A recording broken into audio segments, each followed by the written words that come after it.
Good evening, ladies and gentlemen. This is my fat opinion on Apple at the moment. I just read an article that says Apple is going to bring out the iPhone 6C, which, in my opinion and most other people's opinions, is the iPhone 6 cheap, much like the iPhone 5S, the iPhone 5C, and the iPhone 5S. The C was the cheap one, the S was the expensive one. S with a line through it for lots of dollars. And the latest project that Apple have out now is the Apple iWatch and the phablets. Now, phablet is just a combined word of a phone tablet. Now, just pause for a minute and think. A phone tablet. Don't the phones we have now already act like tablets? I mean, they're just a small tablet, really. And with the technology the way it is today, it's getting smaller. I mean, I'm going to show you something here.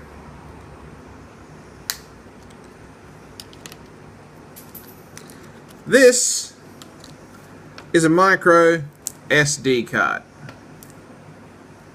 It's not very big. It's 1 gig. These things are on the shelf now in 32 gigabytes. And they haven't grown in size. Something else that has happened is cameras have shrunk down to actually take high quality photos from a phone. The Samsung S5 is the best phone that I've seen that takes cameras and uses them to their full potential. But here's a little idea for you. I've just went and got a pair of glasses, nothing special. Yeah, they look a bit warped, I know. These are actually my 3D glasses from my old 3D TV. Now, you take these, let's pretend these are sunglasses, and this is actually a good example because these actually have a rather thick side to them. Along here, you could place the memory card. And on the other side, you could place the battery. Now, batteries are about the size of a 10-cent piece. I think that's pretty much a watch battery, basically.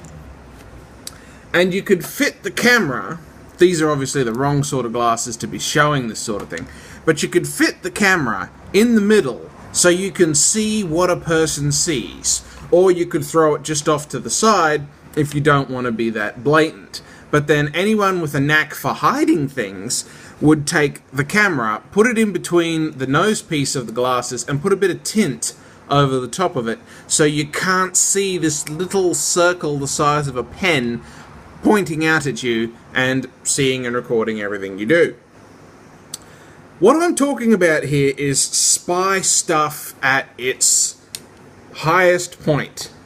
And while we've got the glasses out, there was something on the internet a while ago about the Google Eyeglass. Now, why can't we take glasses like this and put a little projector up here in the top and project the image down onto the lens so that we can see it right behind our eye, right in front of our eyes. They're already working on this for the Oculus Rift and Project Morpheus. And they've even got one of these headsets that expands out a little bit, and you can slip your phone in the front, hook it up to Wi-Fi, log on to a certain program, and wherever you look, the vision changes. You're looking at underwater, okay? You're underwater in an aquarium looking over here, and you look over here, and suddenly a shark comes at you. Why not keychains with batteries and cameras and GPSs the size of a coin? We'll go a 20-cent piece, you know, because we're not quite micro-technology yet. We're not quite nanotechnology yet. We'll go a 20-cent piece. Why can't you put a battery, a camera, and a very small memory card, maybe not the same size as the 1 gig card I showed you before, but how about this little fella? He's 1 gig, And I think they've actually upgraded the technology. This can be 4 to 8 gigs now. So the memory chips are just shrinking. That's 1 gig. That's 1 gig. And now they're just making them smaller, but they're keeping them the same size, but fitting more memory on them. So let's have that with a camera. And let's try and slip a little computer chip in there for GPS while we're at it. And then we've got a GPS pet tag. You know, it's put the camera in it so we can see where our pets go. It's not impossible. It's quite doable, actually. Now, while I was looking for my little odds and ends to do this, there was something that popped into my head about privacy. People could start wearing these glasses into shopping centres and looking at people's cleavage and recording it. So we'll downgrade from a video camera to a snap camera that you have to actually touch the side to record or something. But my actual thoughts immediately following privacy and perversion on that point was Facebook. We have Facebook now, and people can put their most intimate thoughts up on Facebook. They can have open relationship wars on Facebook. They can have family feuds on Facebook. People take photos of themselves doing the stupidest things. Cruelty to animals. Teaching their babies how to smoke bongs and cigarettes. They photograph this stuff and put it online on their Facebook. Hey, look what I'm doing! Look what I just taught my baby to do! Or they'll just go into the bathroom, take a photo of whatever body part they feel like showing off at that point, and then put it on Facebook.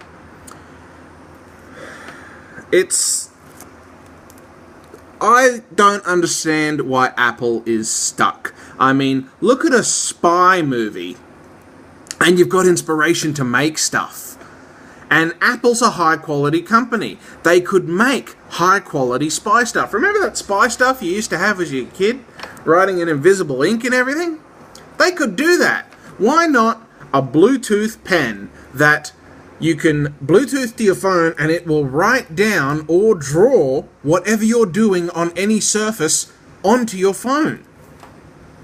Some people are more skilled with a pen than they are with their fingers on a flat screen. The possibilities of technology adding and combining themselves into everything is endless. Please, Apple and technology companies, show some creativity. Show some futuristic stuff. I had a thought. The Apple fingerprint scanner is about the size of my thumbnail on my iPhone 5S. Might actually be a little bit smaller. Might be the size of that finger's nail. You could put that on an electronic safe in your home. They already have safes that operate off batteries. Bluetooth your phone to it, program your fingerprint into it, then disconnect the phone from the Bluetooth, and it can only open with your fingerprint from then on. When the battery in the safe is low, maybe the safe should automatically unlock and have a little red light on for as long as the battery can hold on to it to show that, hey, I'm unlocked, I need my battery changed. Change battery, press your thumb, it locks. How about the same thing for a home security system? Can be wired straight into the house. No more keys. Let's have our thumbprints open our front doors, start our cars. You know, you've already got a thumbprint protection on your phone. No one can open your phone without your thumbprint. And it's getting harder to steal phones, actually. I don't know how to do it, but apparently there's a way. Somebody always comes up with a way.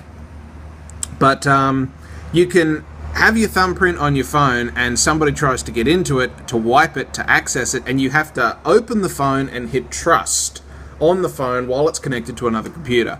Apparently there's a way around that. I don't know what it is, but there's always somebody claiming to know something about someone. But those are just ideas that I've come up with before I made this video in about 30 minutes. It actually took me about 5 minutes to think of them. It actually took me 30 minutes to find coins, old memory cards, glasses, and whatever else I needed to make this work.